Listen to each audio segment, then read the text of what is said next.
Day Teach a Few. I've been going through this series on how to get a job in tech, and some of the first things that you should consider, things that you should think about, mistakes that I made in the past, because it took me two solid years, 2.5 years of making mistakes, of not being clear, and that's what I've talked a lot about in the last two videos, going through with buffer of not really being clear, and then number two with Help Scout, not really knowing what my professional goals were. And it's just an iterative process for me. That's what it's been. And so I want to break that down for you. I don't want to have this survivorship bias of all you have to do is keep grinding and keep pumping away and you're going to be able to, knock it out of the park and like that perfect job will come along. I could tell a version of that story, my current role and position, sound that way because all of us tend to romanticize the process that we've been through because maybe or maybe not it's worked out so far. But I don't want to completely romanticize everything that's happened because some of it was really difficult, some of it I didn't have to necessarily experience, but that was just some of the mistakes that I made. So I want to shed a light on some of those for you and give you some really clear actions that you can take. Once I'm done telling these stories, a whole video on what you can do to make yourself more valuable, to make yourself more attractive in the job market, specifically around tech and startups. Next thing that happened to me, so I just told the story about Help Scout and sitting at UPS on the verge of tears, thinking like, this is it, it's over, I'm done. Obviously that wasn't the case, but I thought that I had it, I didn't. But I wrote an article. The article that I wrote for Help Scout that they still went ahead and published, thank God, was about Backcountry.com because we were supposed to tell a story of a company that was delivering an exceptional customer experience. And so I wrote mine on Backcountry.com. I love the outdoors. I love the marriage of outdoor and tech. And it's not something you find very often, but I think Backcountry still does it as well as any company can do. They're almost a tech company that just happens to focus on outdoor products and retail. What I did was I wrote about their, basically they have gear concierge, and they call them gearheads. I can't even remember. But you have your own gearhead when you sign up with Backcountry, and you can tell them a little about, this is what I like to do outside, and they basically curate an experience for you. It's fantastic, and you have someone. Like my guy's name was Jeff with a G off. Probably hates being called that. If I want to, I can just email Jeff and say, hey Jeff, I've got this. I've got an ultra race coming up. I've got a Spartan race coming up, whatever it might be. What are some of the things that people are using in terms of gear? What kind of fuel are people using for these kind of events? And he would give me some pieces of feedback, and of course, some products that I could purchase through Backcountry. And I thought that was an amazing experience. So that's what I focused my article on. And I also noticed some other things I kind of curated and put together, like piece some things together. Like I see how Backcountry is doing this, this, and this is what it looks like to a consumer. Now I grabbed some of that and I put that together myself. And Backcountry got wind of the article, read it, and reached out to me and said, this is one of the best articles about our company that we've ever seen. What are you doing these days? Why would you write something like this? I'm like, well, I was applying for a job. They're like, oh, yeah, how did that go? It's like, oh, I didn't get it. They're like, huh, well, are you actively looking for jobs? I was like, well, yes. I am actively looking for jobs because I did not get the one that I was applying for. And they're like, oh, well, we have some roles open that we would like to talk with you about. I was like, oh, well, okay. And so that began the process of me learning about the role of product manager and beginning to go down that road, a road that, in some ways I'm still on, because the way that I've learned about product management was first at Backcountry, and I've continued to kind of grow and try and develop myself along the lines of that role.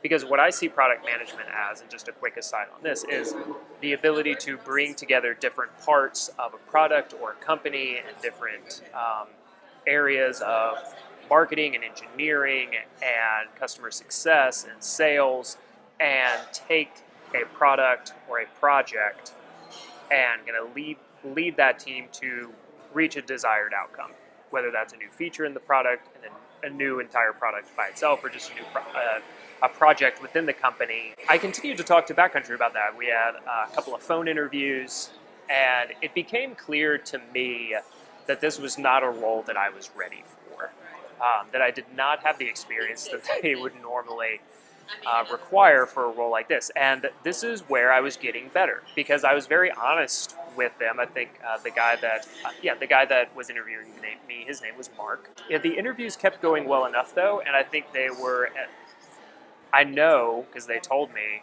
like, we love a lot of what you do, you just lack some of this experience. And I was like, yes, I agree, I do lack some of this experience.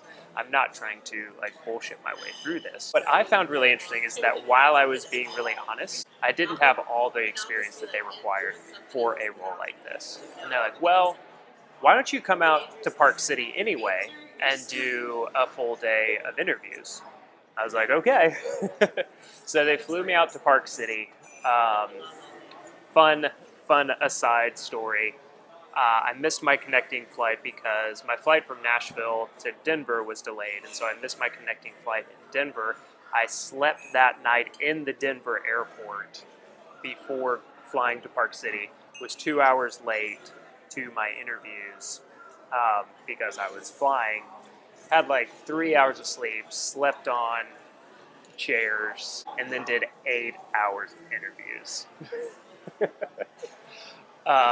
They went fine, but it was more like, for me, it was more of the same, like me being honest. Like, I remember I had a couple of great interviews, a couple that didn't go as well, mainly with the engineering teams. They're like, how would you handle this roadmap with Scrum? Like, do you know how to work within the Scrum with Scrum? I was like, no. I'm sorry, I don't. I told you that. And so the key thing that I found with Backcountry that I would encourage you to be, is be honest with your skills and with what you're able to do. Don't try and build yourself up too much. I'm a confident person, and the other thing that I'm good at, and I did communicate this really well, and I believe always have, is even if I don't know something, one of my biggest strengths as a person and as an employee is that I can learn really quickly. You give me the time, you give me the tools to learn whatever it is I need to learn. I can do that really quickly and implement it quite fast. So I communicated all of that. It was interesting. I drank espresso the whole day. I told them, this is what I'm good at. This is what I can bring. This is what I'm going to have to learn. So we high-fived at the end. I got to spend the night in Park City, bopping around. And then I went to Alta Snowbird and did a killer trail run before flying out. So I was literally there like 36 hours. 2 weeks went past. We had another interview. They called literally everyone that was on my reference sheet. I think they were the first time someone's called every single one of my references. After 2 weeks, they called me personally and said, Matt, we think you're great, but you don't have the experience that we need to put you in a product management role right now. And of course I was disappointed. I had decided that Morgan, my wife, and I would move to Salt Lake if I had this job offered.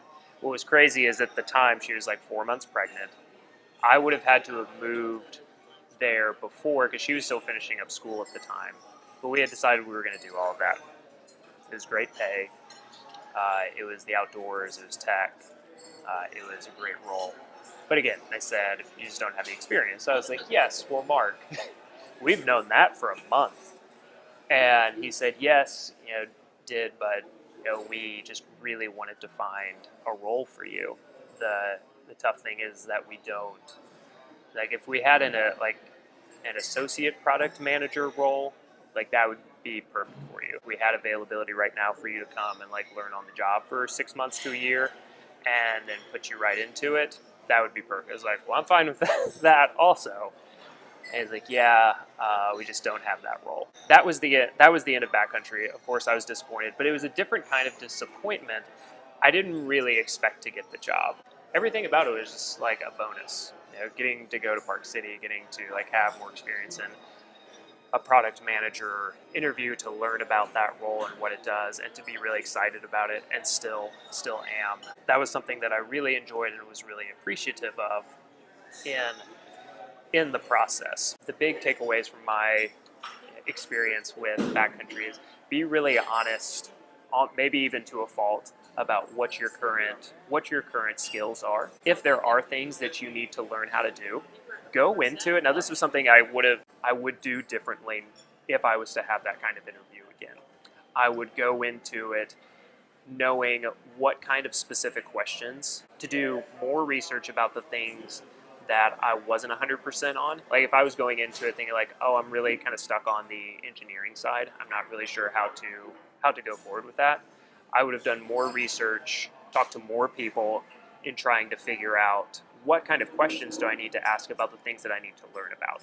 If I know that a talent of mine is to learn and implement new skills really quickly, what are the questions that I need to ask in order to get those tools and teaching available to me? So I would have done that. But being able to be really honest, and on top of that, not just be really honest, that's good, but then to build on top of that. That's the big lesson that I have taken away from Backcountry. Be honest about what you can do, and then the things that you know are important that you aren't as strong at yet, say, I'm not as strong at this, but here are the things that I'm going to do to improve that, and here's the timeline, here's the goal that I have. Because at that point, they're going to say, oh, that's perfect, that's exactly what we would have recommended. Or they're going to say, oh, that doesn't really fit for our roadmap, for our framework. Here's what you should try instead. So that's the thing that I would do. That's what I would have you take away from my experience, my story with Backcountry. Know what you're good at. Be clear. Know your goals. Know your strengths and weaknesses. And if your weaknesses are something that need to become just more capable with, maybe even not a strength, but just something that you have a better grasp of, know which steps you need to take and be able to vocalize them clearly, be able to communicate them clearly, so that the person interviewing you, or even your report, your boss at the current role that you're in, knows like, oh yeah, that's what I would recommend. Or they're going to say, that doesn't fit with our environment, you should do this instead. Okay? Next, we've got another several months, because I kind of took a break. After Backcountry, the next part of the story is me kind of taking a break from looking, because I just thought, it's not in the cards for me. And so I actually taught, I was a substitute teacher for that school year. I was a coach, which I've been a coach for a number of years. And then I ran a school summer camp. Late summer, early fall 2015 is when I started to talk to Noah Kagan at Sumumi. And things started to pick back up again. All right, everybody, this was a longer episode, a little bit longer story. Thanks so much for watching this. Go ahead and hit thumbs up. Give me a thumbs up if you've been liking these. Leave a comment. This is a series that is, I think, going to be ongoing, but I'd really like your feedback to know, is this something that you want to learn more about? Are these stories and tips and tactics that you're interested in? So give me a thumbs up. Go ahead and hit subscribe in the bottom as well, and leave a comment so I can know what you're thinking about all this. All right, thanks so much, everyone. Have a great week, and I'll see you next time. Bye.